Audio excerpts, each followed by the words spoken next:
Verano de 1945, Batangas, al sur de Filipinas. El olor a carbón quemado y arroz fermentado impregnaba el aire pesado de la mañana. En una choza de bambú al borde de la selva, Luz Biminda, una madre de 32 años, sostenía a sus dos hijas envueltas en mantos gastados. Afuera, el mundo parecía haberse detenido. Ningún pájaro, ningún viento, ningún paso humano, solo silencio. El tipo de silencio que Filipinas había aprendido a temer. Durante 3 años, ese silencio siempre precedía el mismo sonido. Los gritos de soldados japoneses marchando por los senderos, llevándose comida, derribando puertas, arrastrando hombres para trabajos forzados. La propaganda del imperio se repetía sin descanso. Los aliados traerán destrucción total. Cuando lleguen, no distinguirán soldados de mujeres, lo quemarán todo. Las madres filipinas habían memorizado esa frase como si fuera una maldición. Y Luz Biminda la repetía sin querer, como un eco traumático mientras apretaba a sus hijas contra el pecho. Entonces llegó el sonido. No era el golpeteo de botas, ni el rugido áspero de los camiones japoneses. Era algo que ella solo había escuchado 2 veces en su vida: el zumbido agudo de motores aéreos, aviones, varios. Corrió hacia la abertura entre las hojas de palma que servían de ventana. En el cielo azul aparecían puntos metálicos brillando al sol, creciendo con rapidez, como flechas de plata apuntadas directamente hacia la aldea. «¡Agáchense!», gritó su vecino, un anciano medio ciego, tambaleándose hacia el interior de su casa. Los japoneses habían advertido: «Cuando los americanos vengan, escóndanse, no esperen misericordia». Y aquellos eran, sin duda, aviones de guerra estadounidenses, o al menos eso creían todos. Pero había algo extraño. Cuando los aviones se acercaron lo suficiente para verlos con claridad, Luz Biminda entreabrió los ojos. No traían la estrella blanca, no traían el símbolo americano. En la fuselaje, brillando como una pintura recién hecha, había una serpiente emplumada en verde, blanco y rojo. Nunca había visto esa bandera. Uno de los aviones pasó más bajo, haciendo vibrar las hojas de los bananos. Luz Biminda alcanzó a ver el rostro del piloto, joven, moreno, con los ojos apretados por la luz. Giró el cuello, miró hacia abajo y sonrió. No era la sonrisa de un conquistador, ni la sonrisa de alguien entrenado para matar. Era la sonrisa simple de un hombre que veía a niños saludando. El piloto inclinó el ala del avión, como quien dice: «Estamos aquí». Y en ese gesto, tan pequeño como improbable, algo se rompió dentro de ella. Aquellos no eran monstruos, no eran demonios enviados para destruir, eran humanos. Horas después, cuando los motores desaparecieron en el horizonte y el miedo comenzó a derretirse lentamente, toda la aldea repetía la misma frase: «México, de verdad, México vino a rescatarnos». Para entender por qué aquellos aviones con banderas mexicanas aparecieron en Filipinas, necesitamos retroceder algunos años, hacia un país que, en aquella época, nadie imaginaba participando en la guerra más grande de la historia. México, 1942. Un país cálido, montañoso, pobre, marcado por décadas de revoluciones internas. Una nación que intentaba estabilizarse, reconstruir escuelas, carreteras, sembradíos. Para gran parte del mundo, México no era un ejército. Era un pueblo que solo luchaba por sobrevivir. Y hasta ese momento, México estaba fuera de la guerra, no por ignorancia, sino por prudencia. El presidente Manuel Ávila Camacho sabía que su país no tenía tanques comparables a los alemanes, que sus bases aéreas eran pequeñas, que sus pilotos aún entrenaban en aviones estadounidenses de segunda mano. México era un pueblo fuerte, pero no un poder militar, hasta que el océano trajo sangre. El primer ataque. En mayo de 1942, el petrolero mexicano Potrero del Llano navegaba tranquilamente por el Golfo, transportando combustible para los aliados.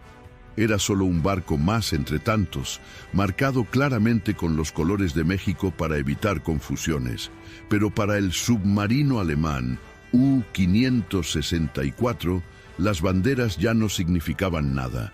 Un torpedo cortó el agua, una explosión iluminó el cielo. El petrolero que daba sustento a cientos de familias se convirtió en una pirámide de fuego. México despertó al día siguiente con la noticia en todos los radios. Alemania ha hundido un barco mexicano. Primer choque, primera indignación, pero días después llegó el segundo golpe. El petrolero Faja de Oro fue hundido también, sin aviso, sin posibilidad de escape, sin ningún pretexto militar. Eso fue suficiente.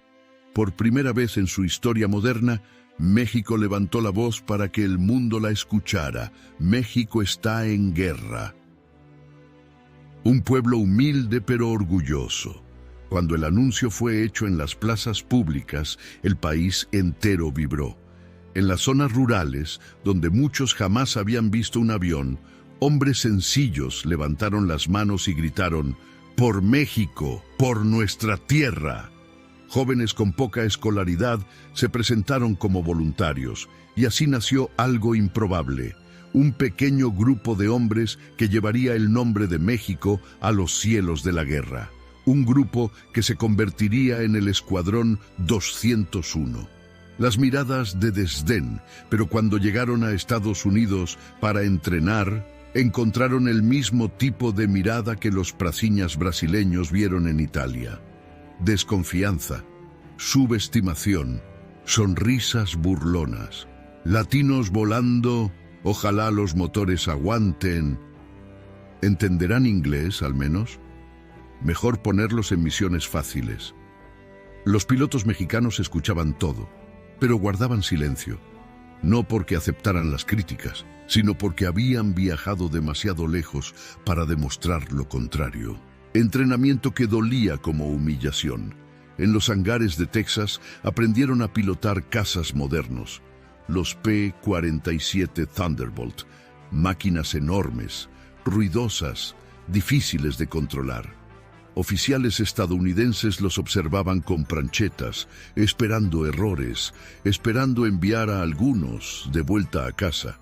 Pero los mexicanos tenían algo que no aparece en ningún informe: hambre de dignidad, hambre de reconocimiento, hambre de demostrar que México también podía volar. Y poco a poco, los estadounidenses comenzaron a notar.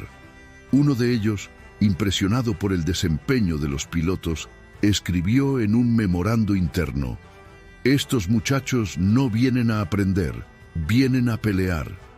Pero incluso con el respeto creciente, nadie imaginaba el papel real que ese pequeño escuadrón tendría. Nadie imaginaba a dónde serían enviados. Nadie imaginaba que aquellos hombres, campesinos, mecánicos, maestros, hijos de familias humildes, cruzarían el océano y aterrizarían en un pedazo de tierra devastado por la guerra, un lugar donde madres lloraban en chozas, donde soldados japoneses marchaban sin piedad, donde niños crecían con miedo del cielo. Ese lugar tenía un nombre que los pilotos aprenderían a pronunciar con respeto: Filipinas. Y sería allí, muy lejos de casa, donde dejarían su legado más profundo. Ludviminda no durmió aquella noche. Aunque los aviones habían desaparecido en el horizonte, su corazón seguía acelerado como si el cielo aún estuviera en guerra. Sus hijas se quedaron dormidas acurrucadas en sus brazos, pero ella permaneció sentada, mirando por la ventana de palma, esperando algo. Y al amanecer, el mundo trajo una respuesta, el sonido que lo cambió todo. Aún había neblina sobre los arrozales cuando un nuevo ruido comenzó. Un motor grave, constante, que venía desde el mar. Los hombres de la aldea salieron de sus chozas con lanzas improvisadas, pedazos de madera, machetes oxidados, cualquier cosa que pareciera arma. Era inútil, pero era lo único que tenían.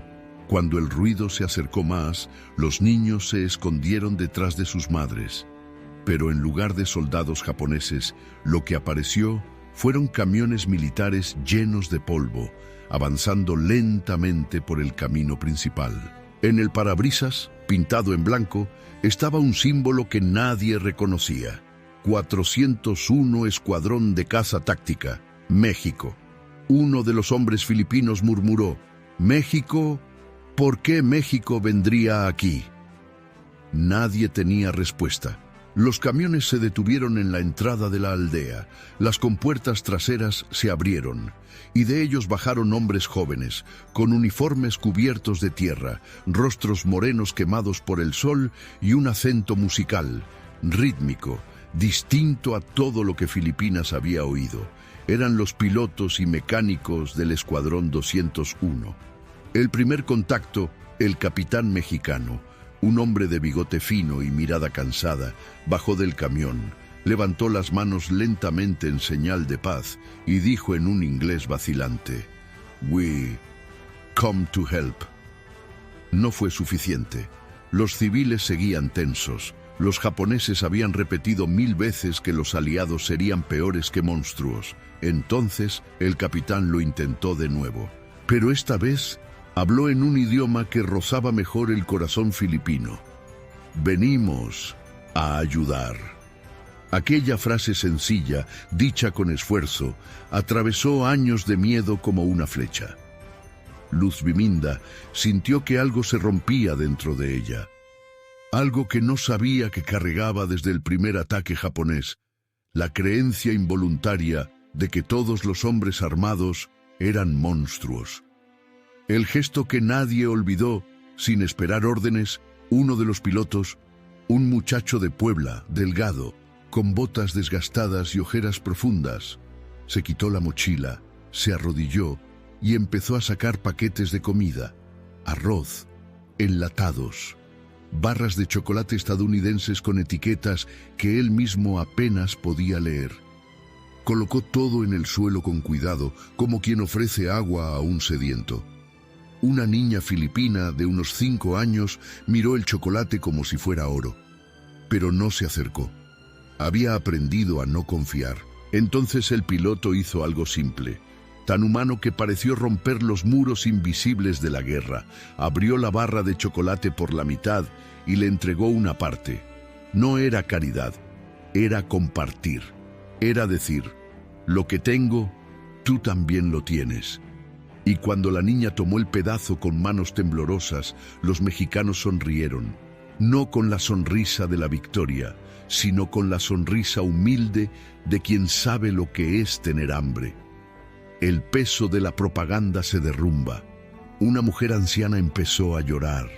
Un llanto profundo, liberador, como si hubiera retenido el aire por 3 años. Cayó de rodillas y tocó el brazo del piloto repitiendo: «No son monstruos, no son monstruos». Toda la aldea escuchó, y aquella frase se propagó como fuego en hierba seca. El cielo cambia de significado. En los días siguientes, cada vez que los cazas mexicanos despegaban de la pista improvisada, dejando nubes de polvo y el rugido de motores, los niños de la aldea detenían todo para mirar hacia arriba. Antes miraban al cielo con miedo, ahora lo miraban con esperanza. Los monstruos tenían nombre, los héroes también, y los héroes venían de México. Los pilotos mexicanos llegaron a Filipinas con valentía, pero la valentía por sí sola nunca ha sido suficiente en una guerra. Necesitaban demostrar que eran más que rostros amables ayudando a civiles. Tenían que probar que sabían volar, luchar y sobrevivir en uno de los cielos más peligrosos de la Segunda Guerra Mundial. Y los primeros en dudar de ellos no fueron los japoneses. Fueron los estadounidenses, las miradas desconfiadas de los comandantes. En la base aérea de Porac, los pilotos mexicanos encontraron una rutina rígida, estadounidenses con uniformes impecables, órdenes duras, pranchetas de evaluación, comandos gritados en un inglés tan rápido que confundía incluso a los nativos. Allí cada error se anotaba, cada vacilación, observada. Muchos estadounidenses veían a los mexicanos como aliados simpáticos, pero poco confiables. Un comandante llegó a decir, "Let's keep them in the easy missions first".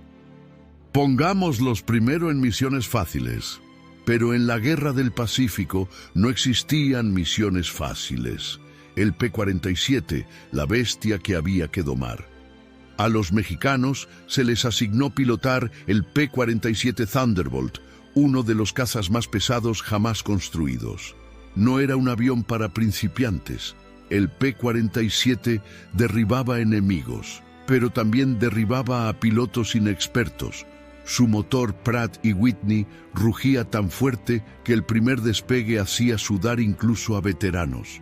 El primer día de instrucción, el sargento estadounidense a cargo cruzó los brazos, observó al grupo mexicano y murmuró, "Let's see if they can even keep it in the air".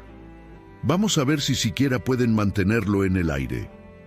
No tenía idea de lo que estaba a punto de presenciar. El primer despegue y la primera sorpresa. El teniente Carlos Garduño fue el primero en despegar. No tenía el perfil de un piloto de élite, no era alto, no era musculoso, no provenía de familia rica. Era un maestro de primaria que había aprendido a volar tarde, pero con una disciplina feroz. Cuando aceleró el P-47, el avión brincó por la pista como un toro salvaje. El sargento estadounidense abrió los ojos de par en par, pero Garduño mantuvo firmeza en las manos y el avión se estabilizó como si hubiera nacido para ello. El sargento soltó un silbido involuntario. "Well, damn, vaya, caray". En pocos días, el comentario generalizado era otro. Estos mexicanos vuelan mejor que nosotros. Y no era exageración. Los mexicanos demostraron algo inesperado. Eran naturalmente hábiles en maniobras agresivas y sobrevivían a situaciones que derribarían a pilotos menos adaptables. Pero nada de eso los preparó para lo que venía. Misión 1. Bombardeo sobre Luzón. La primera misión real surgió al amanecer del 7 de junio de 1945. Los japoneses habían construido una fortificación en Luzón que bloqueaba el avance aliado. Los estadounidenses necesitaban abrir camino y decidieron incluir al Escuadrón 201 en la operación. En el briefing, un coronel estadounidense explicó: "Primera ala ataca, segunda ala cubre, tercera ala limpia la ruta". Y cuando llegó el turno de mencionar a los mexicanos, dudó. "And the 201, they support from behind". Y el 201 apoyará desde atrás. Era la forma educada de decir, si algo sale mal, no queremos que ustedes arruinen la misión. Pero la guerra no es matemática, y lo inesperado siempre aparece. El combate, la formación despegó. El sol brillaba en el metal de los P-47 como cuchillas afiladas. El viento olía a sal y pólvora. Las selvas del Pacífico se extendían abajo como un tapiz verde interminable. Al acercarse a la base japonesa, el infierno comenzó. Antiaéreas escupían fuego. Trazadoras cruzaban el cielo como serpientes luminosas. Explosiones sacudían los aviones brutalmente. La primera ala estadounidense erró el cálculo y se desorganizó. La segunda intentó compensar, pero quedó demasiado expuesta. Entonces todos escucharon por radio: "We need backup, now". Necesitamos apoyo, ahora. Y antes de que el comandante estadounidense pudiera decidir, la voz del capitán mexicano cortó el aire. "Águilas, adelante". Fue un momento que nadie olvidaría. Los mexicanos avanzan. Los pilotos mexicanos se lanzaron en picada con los P-47 como flechas de plata cayendo del cielo. La precisión era tan increíble que un coronel estadounidense escribiría después: "Parecía que esos muchachos habían nacido dentro de un avión". Los mexicanos abrieron camino, Destruyeron las posiciones japonesas y permitieron que el resto de la escuadrilla reorganizara el ataque. Fue la primera victoria del Escuadrón 201, pero nadie en la base estaba preparado para lo que siguió. Cuando aterrizaron cubiertos de sudor, humo y adrenalina, el mismo coronel que había dudado en incluirlos caminó hacia el capitán mexicano.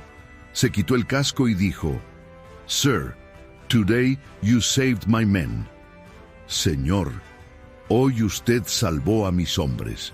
Los estadounidenses no solo aceptaron a los mexicanos, comenzaron a respetarlos, y aquella reputación solo crecería. Después de la primera misión exitosa, el Escuadrón 201 dejó de ser el grupo latino simpático que quizás sirva para algo y se convirtió en una unidad respetada. Pero el verdadero impacto de los mexicanos no ocurrió en el cielo, ocurrió en la tierra, la aldea que volvió a respirar. Cuando el polvo de la batalla se asentaba y los aviones regresaban a la base, algunos pilotos bajaban de los camiones para revisar mapas, cargar combustible o simplemente buscar agua. Pero algo distinto empezó a suceder. Los mexicanos no se quedaban solo en la base, caminaban hacia las aldeas, no por obligación militar, sino por impulso humano. Luz Biminda fue la primera en notarlo. Donde antes los soldados japoneses entraban gritando, pateando puertas y exigiendo comida, ahora llegaban jóvenes de botas gastadas, cargando cajas de suministros y preguntando: ¿necesitan algo? ¿Están bien los niños? Primero eran 3, después 5, después 10. Filipinos y mexicanos, caminando lado a lado por el polvo del camino como si fueran viejos amigos. La comida que se convirtió en símbolo de paz. Un día, después de patrullar una zona tomada por guerrilleros japoneses, un grupo de mecánicos mexicanos encontró a una familia escondida, una madre, un abuelo y 3 niños tan delgados que parecían sombras. No tenían arroz, no tenían aceite, no tenían nada. Sin esperar órdenes, los mexicanos corrieron de vuelta a la base y regresaron con una olla enorme de caldo de pollo improvisado, agua, pollo picado, vegetales y un puñado de chile que hizo reír a quienes lo probaron. Fue la primera comida caliente de aquella familia en meses. La historia se regó. Y pronto las madres de las aldeas repetían: cuando los mexicanos aparecen, sabemos que habrá comida. Cuando la guitarra habló más que las armas. En una noche húmeda, el sonido del agua cayendo de los cocoteros se mezcló con un sonido extraño proveniente de la base, una guitarra. El soldado mexicano Julián Castillo, un joven de Veracruz, había llevado el instrumento escondido desde México, pasando por 3 bases y 2 barcos militares. Tocaba Cielito Lindo, en voz baja, cuando notó que decenas de filipinos estaban al borde del camino escuchando en silencio. Los niños llegaron primero, después las mujeres. Finalmente los hombres se acercaron con timidez, y allí, en medio del Pacífico devastado, lejos del hogar de todos, 2 culturas separadas por miles de kilómetros se encontraron a través de una simple canción. Cuando Julián terminó, una anciana filipina se secó los ojos y dijo: "No escuchamos música desde antes de la guerra". Los mexicanos comenzaron a tocar casi todas las noches, y esas noches se volvieron pequeñas islas de humanidad en un mar de destrucción. El gallo que se volvió mascota. En otra aldea, un niño filipino entregó un gallito a un mecánico mexicano y dijo: "Para que no olvides que aquí tienes familia". El gallo se convirtió en la mascota del escuadrón. Viajaba con ellos, lo alimentaban, lo cuidaban, lo bautizaron Pancho y hasta salió en una foto oficial parado frente a un P-47 arrancando carcajadas. Cosas pequeñas, sencillas, pero que decían más que cualquier discurso diplomático. Los niños que perdieron el miedo. Antes de la llegada de los mexicanos, los niños se escondían cada vez que escuchaban aviones. Cada motor significaba destrucción, pero ahora Cuando el rugido de los P-47 se acercaba, corrían hacia el campo, señalaban el cielo y gritaban: «Los de México, los de México, son nuestros amigos». El cielo, que antes significaba muerte, ahora significaba esperanza. El encuentro que marcó a todos. En un día particularmente lluvioso, los pilotos ayudaron a evacuar una escuela alcanzada por bombardeos. Entre los escombros encontraron a una niña de unos 8 años, descalza, cubierta de hollín, aferrada a un pedazo de tela como si fuera todo su mundo. Temblaba, no hablaba, no levantaba la mirada. El capitán mexicano se arrodilló, se quitó la gorra y la puso frente a ella. La niña tocó el símbolo del águila azteca, dudó, y luego se lanzó a sus brazos sin decir una palabra. Uno de los pilotos más jóvenes murmuró: «Si mi madre viera esto, lloraría». Esa noche nadie cenó, nadie durmió bien, y por primera vez todos los miembros del escuadrón comprendieron: no estaban allí solo para ganar una guerra, estaban allí para devolver humanidad a los lugares donde había sido arrancada. La convivencia con los filipinos dio a los mexicanos algo que no esperaban encontrar tan lejos de casa: una razón personal para luchar. Ya no era solo un conflicto entre naciones, era proteger a niños que sonreían cuando escuchaban una guitarra. Era garantizar que madres como Luz Biminda pudieran dormir sin miedo. Era impedir que la brutalidad japonesa aplastara más vidas inocentes. Y cuando el corazón humano encuentra un motivo, enfrenta incluso lo imposible. La misión que nadie quería. El 9 de julio de 1945, los pilotos recibieron una misión distinta a todas las anteriores: localizar y destruir una base japonesa escondida en un valle estrecho, rodeado de montañas y vegetación densa, un sitio tan peligroso que hasta los estadounidenses dudaron en asignar pilotos.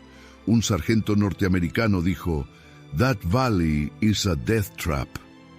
Ese valle es una trampa mortal. Pero cuando preguntaron si el Escuadrón 201 aceptaría participar, el capitán mexicano respondió con voz firme: «Si los civiles filipinos viven cerca, entonces vamos».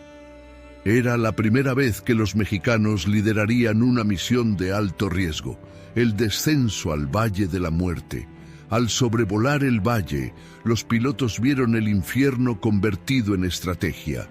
Ametralladoras camufladas entre los árboles, artillería escondida en cuevas, redes de camuflaje que volvían imposible saber qué era roca y qué era arma.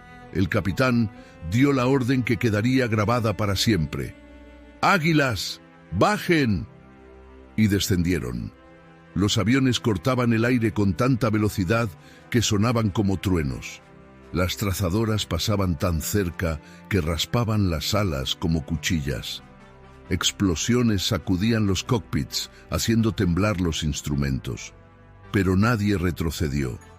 Era como si cada mexicano volara no por sí mismo, sino por cada niño que había reído al escuchar la guitarra. El impacto. La primera oleada de bombardeos causó daños, pero también expuso a los mexicanos al peor tipo de defensa japonesa: fuego antiaéreo concentrado a corta distancia. Y entonces ocurrió.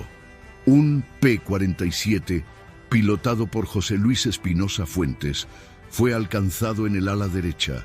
Humo empezó a salir como un trazo negro en el cielo. El radio estalló en estática. «Espinosa, sube, sube».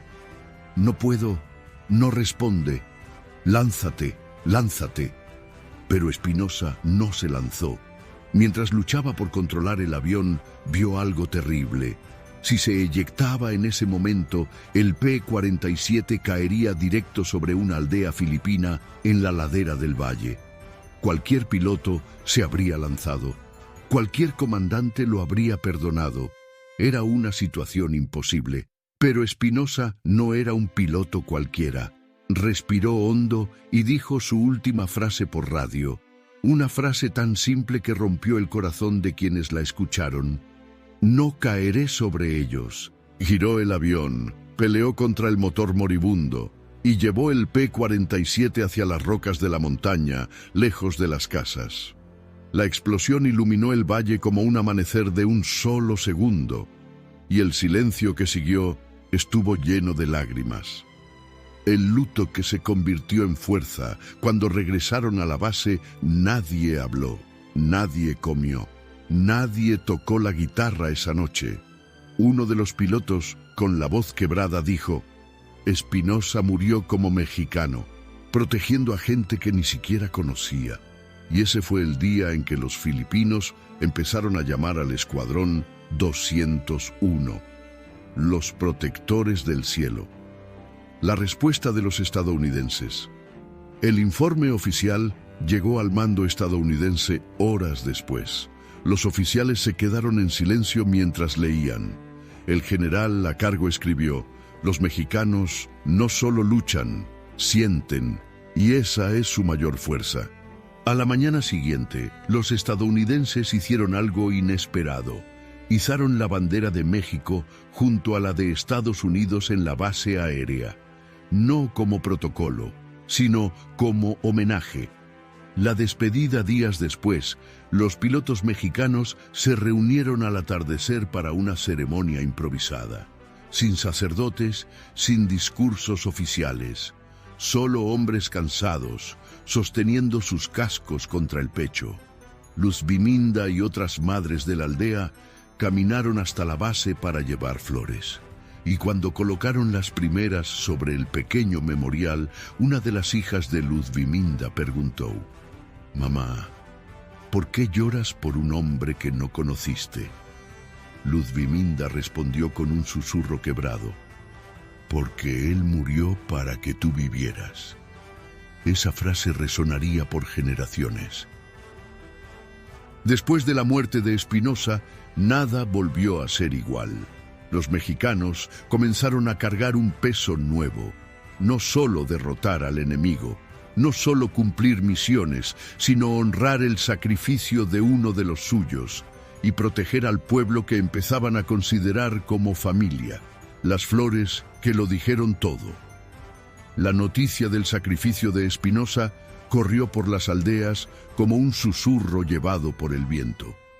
Mujeres que nunca lo habían visto comenzaron a dejar flores cerca de la pista de aterrizaje.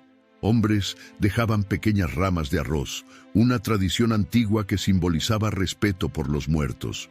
Luz Biminda llevó a su hija de la mano. Pararon frente a la pequeña cruz improvisada. La niña puso una flor blanca en el suelo y preguntó: ¿él era mexicano? Sí, hija, pero ahora también era uno de nosotros. Y esa frase, uno de nosotros, quedó grabada en el corazón de todos los presentes. El altar improvisado. Días después, algo inesperado apareció. En un rincón de la aldea, donde antes había un refugio destruido, los filipinos construyeron un pequeño altar de bambú decorado con flores blancas, un trozo de tela verde y un dibujo de un águila con una serpiente. No sabían pintar la bandera correctamente, pero sabían lo que importaba. México nos protegió. Allí se encendían velas todas las noches, no para pedir milagros, sino para agradecer. El respeto que se convirtió en admiración. Con el tiempo, el sentimiento cambió. Ya no era solo gratitud, era admiración genuina. Los filipinos quedaron impresionados con cosas simples. Los mexicanos limpiaban sus propios aviones, reparaban casas dañadas, compartían agua aun cuando ellos mismos estaban deshidratados, cargaban niños en brazos como si fueran sobrinos, reían incluso después de días sin dormir. Una madre filipina dijo: los japoneses tenían armas, los americanos tenían disciplina, pero los mexicanos tenían corazón. Historias que se vuelven memoria. En una de las aldeas, una anciana contó que, tras un ataque japonés, quedó atrapada bajo un techo colapsado. Un soldado mexicano la encontró, escuchó su débil pedido de ayuda y le respondió: Abuelita, no te preocupes, ya estoy aquí. Ella repetía esa frase siempre con lágrimas en los ojos. Era como si aquel soldado no solo hubiera rescatado su cuerpo, sino también su fe en la humanidad. Las noches que tocaron el alma del pueblo, las noches en la base mexicana, se volvieron casi sagradas. Cuando Julián sacaba su guitarra y tocaba Cielito lindo, La Bruja, La Llorona, los niños filipinos se sentaban en círculo. Algunos aplaudían al ritmo, otros intentaban cantar estribillos que no entendían.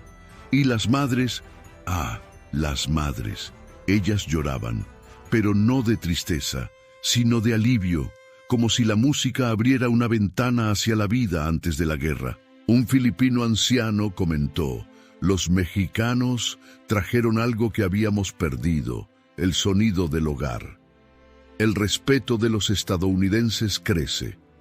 Los estadounidenses, que antes veían a los mexicanos como ayudantes exóticos, comenzaron a verlos como aliados esenciales.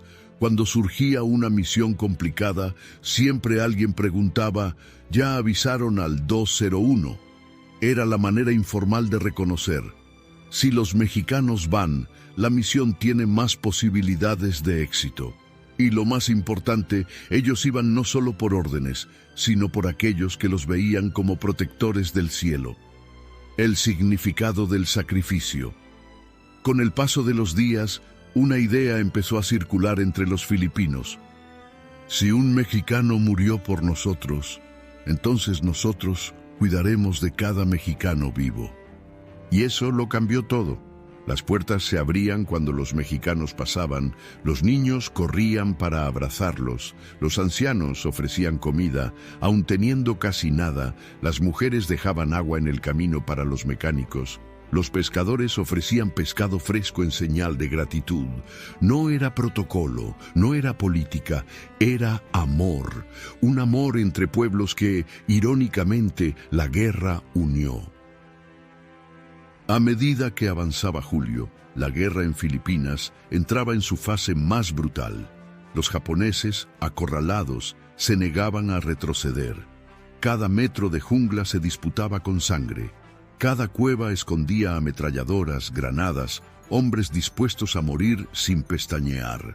Y fue entonces cuando el Escuadrón 201 recibió las misiones que definirían su reputación para siempre.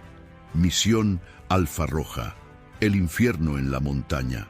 La primera gran operación fue contra una fortificación japonesa conocida por los estadounidenses como la Garganta del Diablo.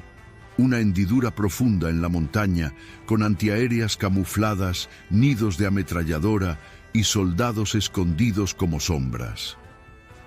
Cualquier piloto sensato lo pensaría dos veces. Era una misión de retorno incierto. Cuando el comandante estadounidense explicó el plan, varios oficiales miraron a los mexicanos como si esperaran una negativa. Pero el capitán Varela solo ajustó los guantes y dijo: díganos cuándo. Sí, era valentía, pero también responsabilidad.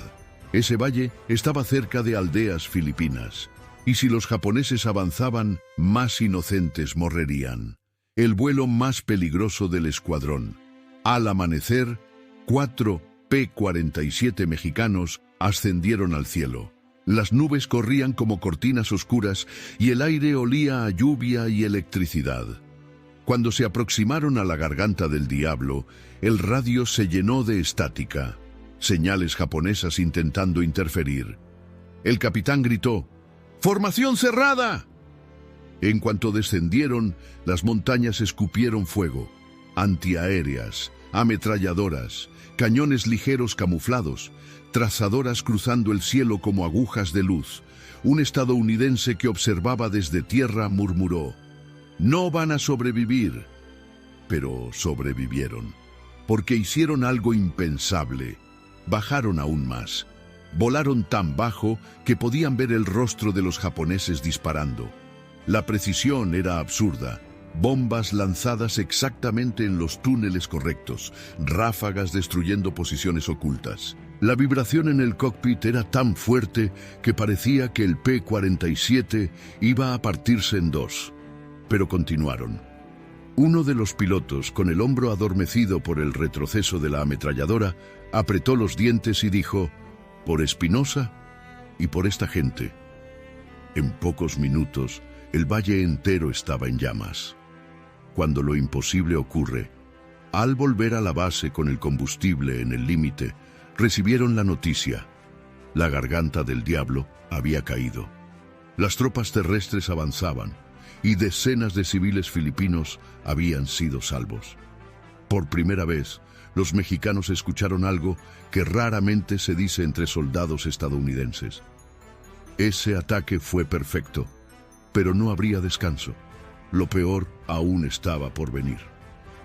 Misión Tigre Oriental, el día en que el cielo se convirtió en un campo de caza. En agosto de 1945, los japoneses, desesperados, comenzaron a enviar pequeños grupos de cazas kamikaze para atacar aviones aliados durante el despegue y el aterrizaje. Era la estrategia final: morir matando. Los mexicanos fueron convocados para escoltar convoyes de suministros que cruzaban la bahía de Lingayen. ¿Misión simple? Nunca es simple cuando el enemigo está dispuesto a morir. A mitad del trayecto, el radio estalló. «¡Kamikazes en dirección sur! ¡Prepárense!». Los mexicanos aceleraron y entonces los vieron. 6 aviones japoneses descendiendo como depredadores hambrientos, volando bajo, apuntando directo a los barcos aliados. El capitán mexicano no esperó órdenes. «¡Águilas, ataquen!». El encuentro en el cielo. El primer choque fue brutal. Disparos cruzando el aire, bombas improvisadas, motores humeando, gritos cortando el radio. Los mexicanos derribaron 3 kamikazes en segundos. Los otros 3 cambiaron de trayectoria y se lanzaron directamente contra los pilotos mexicanos. Era suicidio. Un kamikaze no necesita ganar, solo necesita acertar. El piloto mexicano Santiago Reyes, viendo al enemigo a pocos metros, se lanzó hacia el mar a toda velocidad. El agua subía en el horizonte como una pared azul gigante. La maniobra era locura, pero funcionó. El kamikaze intentó seguirlo, falló el ángulo y cayó al mar, explotando en una columna de fuego y agua. Reyes subió de nuevo, riendo nerviosamente. «Pensé que me moría, pero no hoy». Los barcos fueron salvados y la reputación del Escuadrón 201 alcanzó un nuevo nivel. El reconocimiento oficial días después, el general estadounidense de la región reunió al escuadrón y declaró: «Si tuviera 50 de ustedes, esta guerra ya habría terminado».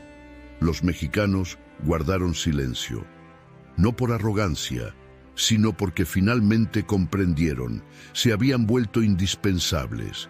La admiración filipina se convierte en devoción. La noticia de las victorias se regó por todas las islas. Cuando los mexicanos pasaban, los civiles literalmente se arrodillaban para agradecer. Un gesto tradicional, no de sumisión, sino de honor. Los niños dibujaban aviones con la bandera de México. Las mujeres dejaban collares de flores en la entrada de la base. Los hombres llevaban la mano al pecho al ver los pilotos. Aquella tierra devastada por la guerra por fin veía un rayo de luz. Y esa luz tenía los colores verde, blanco y rojo. El fin de la guerra no llegó con fuegos artificiales, ni con celebraciones. Llegó con silencio. Un silencio tan profundo que parecía antinatural, como si el viento, los pájaros y hasta la selva hubieran detenido la respiración.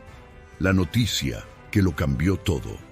En la mañana del 15 de agosto de 1945, los mexicanos realizaban inspecciones de rutina en los P-47 cuando un jeep estadounidense derrapó frente a la base. El oficial saltó sin aliento, sosteniendo un papel arrugado. gritó. ¡Japón se rinde! ¡Se rinden! Por algunos segundos nadie reaccionó. Parecía imposible, como si la mente todavía estuviera atrapada en la lógica del campo de batalla. La guerra había terminado de verdad. Algunos pilotos se miraron sin entender, otros se sentaron en el suelo y rieron. Otros lloraron en silencio, recordando a los amigos que no verían esa victoria. Y poco a poco, las aldeas filipinas empezaron a comprender lo que aquello significaba. Las campanas que no sonaban desde hacía años. En la pequeña Batangas, la campana de la iglesia había sido silenciada por los japoneses.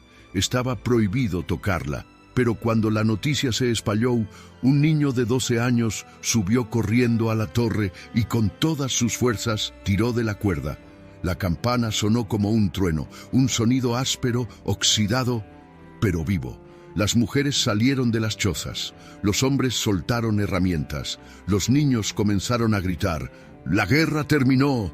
Y entre aquel júbilo, otra frase se escuchaba con la misma fuerza: ¡Vayan a la base! ¡Los mexicanos deben saberlo! El pueblo corrió hacia ellos. El camino de tierra que llevaba a la base quedó abarrotado. Ancianos apoyados en bastones, mujeres con flores, niños con collares improvisados de hojas, bebés en brazos, riendo sin entender. Al llegar a los portones, vieron a los mexicanos reunidos mirando al cielo. Un cielo limpio de aviones enemigos por primera vez en años. Inocentes. Y entonces ocurrió algo que ni los pilotos ni los estadounidenses olvidarían jamás. El abrazo de un pueblo entero, sin órdenes, sin ceremonia, sin miedo. Los filipinos invadieron el campo corriendo, gritando, llorando, riendo, y abrazaron a los mexicanos, no a uno o a dos, a todos, como si fueran hermanos que regresaban del mar después de años, como si ese momento fuera el final de una espera que nadie había pedido, pero que todos habían sufrido. Una mujer se acercó al capitán Varela, tomó su rostro entre las manos y dijo: «Gracias por no abandonarnos». Él quiso responder, pero la voz no salió. El piloto más experimentado del Escuadrón 201 lloraba como un niño, un canto que quebró el corazón de los soldados. De pronto, desde las aldeas lejanas, se escuchó un canto, suave, triste, lleno de reverencia: «Bayanco». Era una canción filipina antigua, usada en tiempos de opresión, y ahora, por primera vez, se cantaba en señal de agradecimiento. Los mexicanos se quedaron inmóviles. Muchos llevaron la mano al corazón, otros se arrodillaron. Era más que música. Era un adiós que aún no había sido pronunciado, la orden que nadie quería recibir. 2 días después, llegó el telegrama oficial. El Escuadrón 201 regresará a México en 72 horas. Los mexicanos leyeron en silencio. Volverían a casa. Era todo lo que deseaban, pero también todo lo que temían. No querían dejar a los filipinos, no después de todo lo vivido, no después de los lazos formados, no después de las vidas que habían salvado y de las que habían perdido. El capitán reunió al grupo y, con la voz quebrada, dijo: «Nos vamos, pero una parte de nosotros se queda aquí». Nadie discordó. La última noche, llegó con lluvia, como si el cielo también lamentara la partida. Los mexicanos tocaron la guitarra por última vez.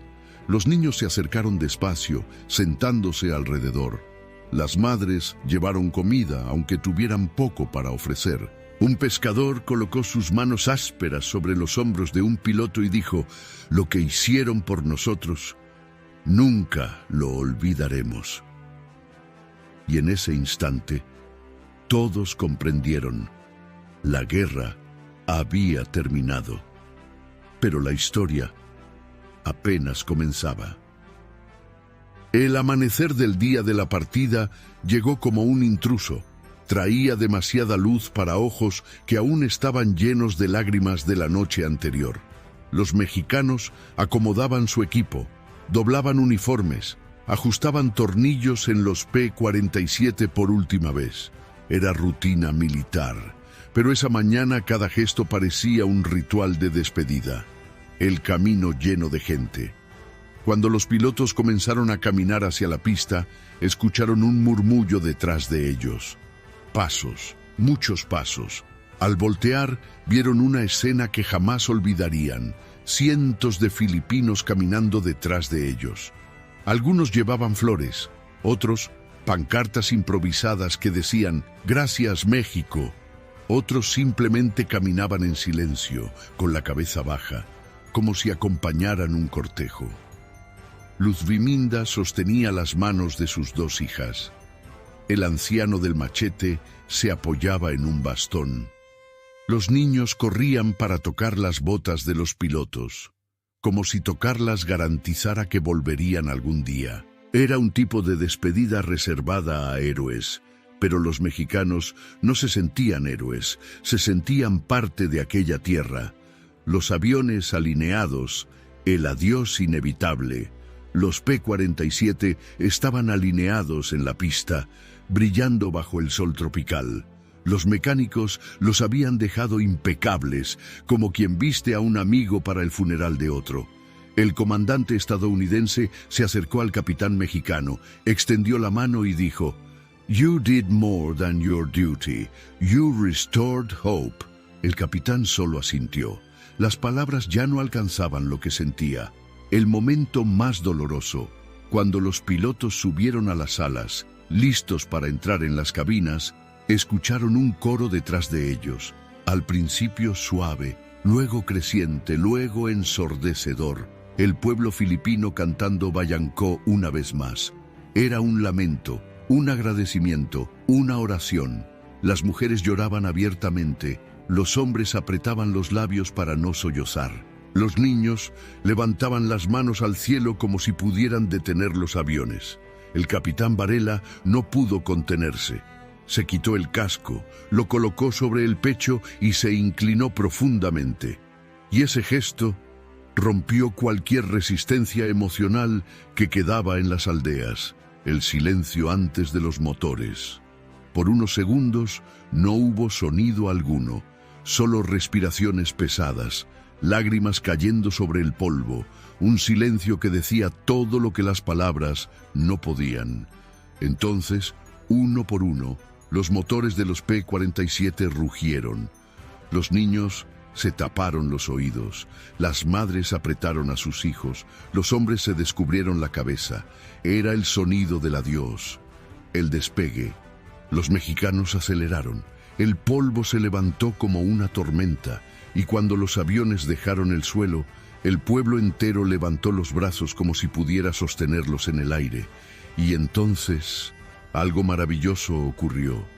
Todos los pilotos mexicanos inclinaron las alas al mismo tiempo. El último gesto, la última promesa, el último agradecimiento. Y el cielo, que antes había sido sinónimo de miedo, ahora se llevaba la memoria más dulce que aquellas islas habían vivido. El viaje de regreso. Durante el vuelo, los pilotos permanecieron en silencio, sin música, sin bromas, sin risas, solo recuerdos. Recuerdos de las aldeas de bambú, de los niños descalzos, del gallo Pancho picoteando cerca de los P-47, de las noches de guitarra, de los abrazos inesperados, de las flores en el memorial de Espinosa. Uno de los pilotos murmuró, ¿cómo se supone que volvamos a la vida normal después de esto? Nadie respondió, porque nadie sabía. La llegada a México, un choque más doloroso que la guerra, cuando aterrizaron en suelo mexicano, encontraron una escena muy distinta. Pancartas oficiales, discursos gubernamentales, música militar, periodistas, flashazos de cámaras. El gobierno quería celebrar, la prensa quería titulares, las autoridades querían posar junto a los héroes, pero los pilotos no querían nada de eso. Después de todo lo vivido en Filipinas, aquella pompa les parecía artificial, vacía, plástica. El capitán comentó, nos tratan como héroes, pero allá nos trataron como familia. Y en ese instante, todos entendieron. Habían dejado el corazón en Filipinas y solo habían traído de vuelta el cuerpo, el silencio tras los aplausos, cuando terminó el desfile, cuando se guardaron las banderas, cuando la música cesó. Quedó claro lo que estaba pasando. México celebraba la victoria, pero nadie entendía lo que ellos realmente habían vivido. Ningún discurso mencionaba a las mujeres filipinas, ninguna placa recordaba a los niños, ningún general hablaba de Espinosa. Y en ese contraste, la nostalgia golpeó más fuerte que cualquier batalla. El Escuadrón 201 volvió a México con honores militares, desfiles y discursos encendidos. Pero apenas se dispersó el polvo de las celebraciones, emergió una realidad fría. El país había cambiado poco, pero ellos habían cambiado por completo. Las casas seguían iguales. Ellos no. Al llegar a sus pueblos, los pilotos encontraron las mismas calles de tierra, las mismas plazas silenciosas, las mismas casas de adobe, los mismos rostros familiares. Pero algo no encajaba. La gente los miraba con orgullo, sí, pero también con una distancia involuntaria, como si nadie supiera qué decir, como si nadie pudiera imaginar lo que ellos habían visto. Allá en Filipinas, todo tenía sentido. Aquí, nada parecía encajar. Un piloto escribió en su diario: allá teníamos miedo, pero sabíamos por qué peleábamos. Aquí no sé quién soy. La lucha por la normalidad. La vida civil no esperó a que ellos se adaptaran. Algunos intentaron volver a sus trabajos, maestros a las escuelas, mecánicos a los talleres, campesinos a los campos. Pero algo dentro de ellos ya no cabía en esos lugares. El sonido de un motor fuerte los hacía temblar.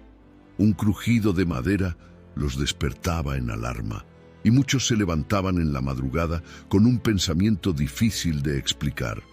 ¿Por qué estoy aquí si mis hermanos quedaron allá? El país que celebró y luego olvidó. Semanas después, la prensa dejó de hablar de ellos. Los periódicos se centraron en política, el gobierno en economía, y el Escuadrón 201, que había devuelto la vida a aldeas enteras, que había enterrado amigos, que había enfrentado kamikazes suicidas, simplemente desapareció de las conversaciones, no por maldad, sino por indiferencia. Para la mayoría, la guerra era algo lejano. Para muchos, México casi no participó. Un piloto, frustrado, comentó: allá nos llamaban hermanos, aquí nos llaman exagerados. Esa frase lo explicaba todo. La hermandad que los mantuvo vivos. El único lugar donde se sentían comprendidos era entre ellos mismos. Los veteranos del Escuadrón 201 se reunían en cantinas, en garajes, en patios iluminados con focos débiles. Hablaban poco de la guerra, casi nada del miedo, pero siempre contaban historias de Filipinas, los niños corriendo detrás de los P-47, el gallo Pancho, la sonrisa de la niña del chocolate, las velas del altar, el canto de Bayancó y Espinosa, siempre Espinosa. Para muchos, recordar Filipinas dolía, pero olvidar era imposible. La vida no fue amable. Con los años, varios veteranos cayeron en pobreza, perdieron empleos, no lograron readaptarse, enfrentaron crisis silenciosas, murieron jóvenes o se perdieron en el anonimato. Y por mucho tiempo, el país que habían defendido no les dio el reconocimiento que merecían. Pero la historia no soporta quedar enterrada para siempre. Décadas después, el Renacimiento. En los años 80 y 90, historiadores mexicanos y filipinos comenzaron a cruzar documentos, cartas y entrevistas. Y fue entonces cuando comprendieron la magnitud de lo ocurrido. Cientos de filipinos todavía hablaban del Escuadrón 201 como si hubieran sido ángeles enviados por Dios. Los niños de 1945 ahora ancianos, les contaban a sus nietos: los mexicanos nos salvaron. Documentales aparecieron, libros fueron escritos, se hicieron homenajes en Filipinas, y lentamente México despertó. Levantaron monumentos, calles recibieron nombres de pilotos, y el nombre del Escuadrón 201 volvió a pronunciarse con respeto. El veterano que regresó a Filipinas, uno de los momentos más emocionantes de esta redescubierta histórica, ocurrió cuando un piloto sobreviviente, ya anciano, caminando con dificultad, regresó a Filipinas como invitado de honor. Al llegar a la aldea que una vez ayudó a liberar, escuchó algo que jamás imaginó: bienvenido a casa. Él lloró. Lloró por todo lo perdido, por todo lo vivido, porque en el fondo no era México quien realmente lo había visto, eran las Filipinas, la verdad que quedó para siempre. Los pilotos descubrieron al final de sus vidas una verdad que los acompañaría hasta el último suspiro. La guerra terminó, pero el amor entre México y Filipinas jamás. Con el paso de las décadas, la Segunda Guerra pasó de página en los libros de historia, pero jamás pasó de página en el corazón de Filipinas. Y, poco a poco, eso empezó a llamar la atención de los propios mexicanos. Algo extraño estaba ocurriendo. Los filipinos recordaban más a los mexicanos que México a sí mismo. Flores que nunca dejaron de llegar. En muchas aldeas liberadas en 1945, las familias siguieron llevando flores a los monumentos improvisados del Escuadrón 201, tanto que, incluso 40 o 50 años después, los nombres de los pilotos se seguían pronunciando con reverencia. Nombres que México había olvidado, pero que Filipinas guardaba como tesoro. En escuelas rurales, los niños dibujaban aviones con la bandera verde, blanca y roja, hombres sonrientes y aldeas bajo un cielo limpio. Cuando visitantes preguntaban, ¿por qué dibujan eso?, las maestras respondían, porque fueron ellos quienes nos devolvieron la vida. Velas que nunca se apagaron. En la aldea donde cayó Espinosa, un pequeño altar de bambú siempre tuvo una vela encendida. Todos los días, todas las noches, por décadas. Nadie sabía exactamente quién cuidaba de ella. Era como si toda la comunidad hubiera asumido esa misión. Cuando un investigador preguntó a un anciano, ¿por qué siguen encendiendo la vela?, él respondió, porque Él no nos dejó morir. Lo mínimo que podemos hacer es no dejar que su memoria muera. Una diplomacia que nació del pueblo, no del gobierno. Durante años, el gobierno mexicano no dio mucha importancia al papel del Escuadrón 201, pero Filipinas insistió. En discursos públicos, en eventos comunitarios, en encuentros históricos, repetían siempre, México nos salvó. Y fue el pueblo, no los presidentes, quien mantuvo viva esta historia. Reconocimiento tardío, pero poderoso. Cuando finalmente México despertó para rescatar esta memoria, los veteranos aún vivos fueron invitados a ceremonias oficiales. Algunos llegaron en sillas de ruedas, otros con bastones, otros sosteniendo medallas gastadas, como si fueran fragmentos de juventud.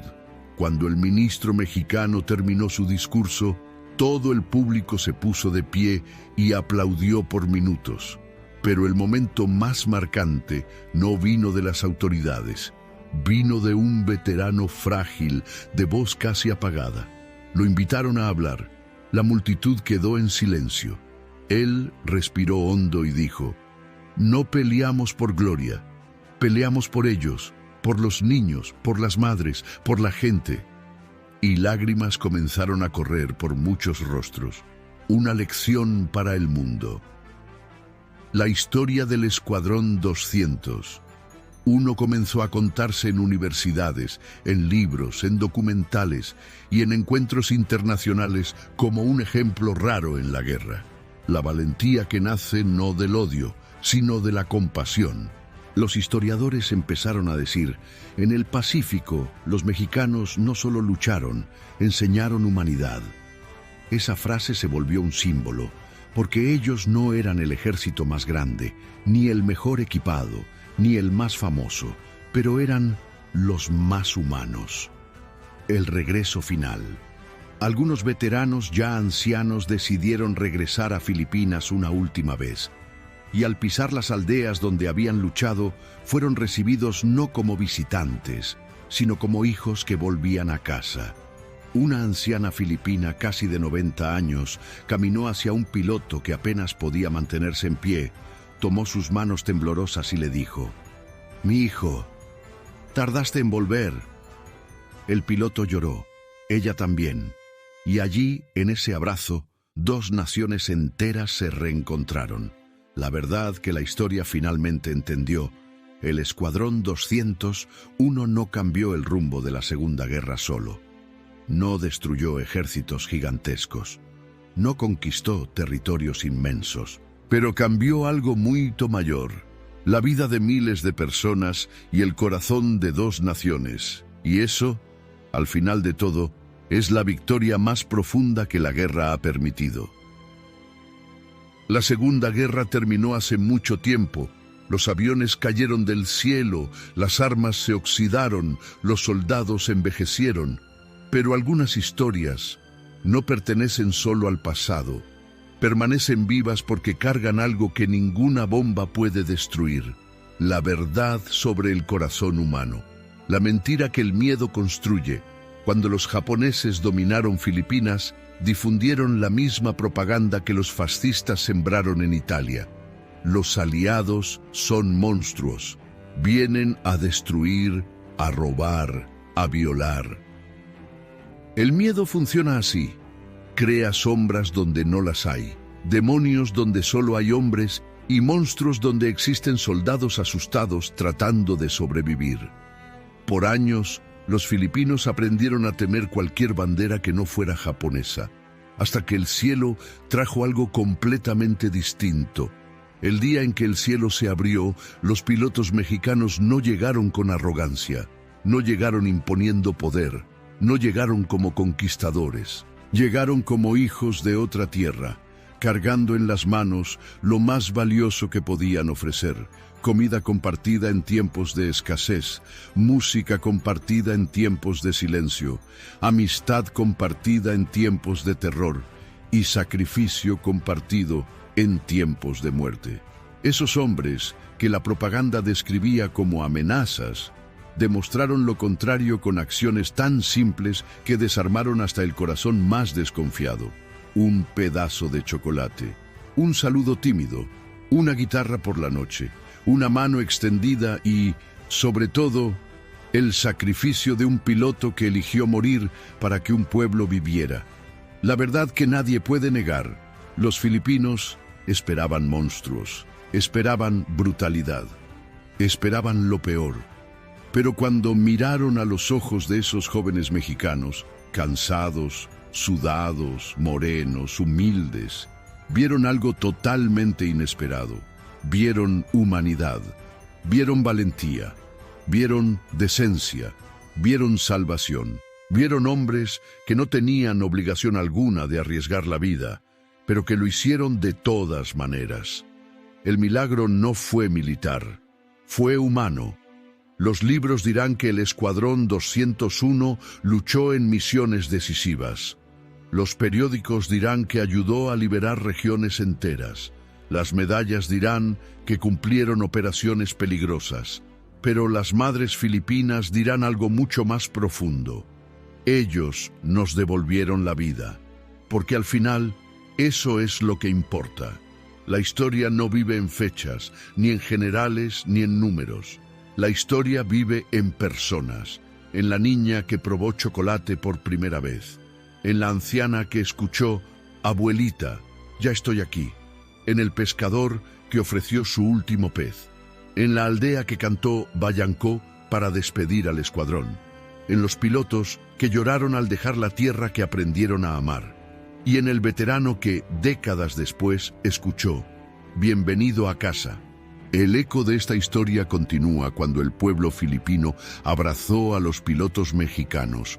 No abrazó solo a soldados, abrazó a todo México. Y cuando los mexicanos arriesgaron su vida por esas aldeas, no defendieron solo a una nación aliada, defendieron la propia idea de humanidad. Esta historia no es sobre aviones, no es sobre bombas, no es sobre estrategias, es sobre un pueblo que esperaba monstruos y encontró hermanos. Si esta historia tocó tu corazón, si te mostró un lado de la guerra que casi nunca aparece en los libros, si te hizo reflexionar sobre cómo la propaganda, el miedo y el odio distorsionan todo, entonces, sé parte de este rescate histórico. Dale like, comenta desde dónde nos estás viendo, comparte este video y si aún no estás suscrito, suscríbete ahora. Aquí contamos historias reales, historias que demuestran que, incluso en los momentos más oscuros, la luz de la humanidad siempre encuentra la forma de brillar.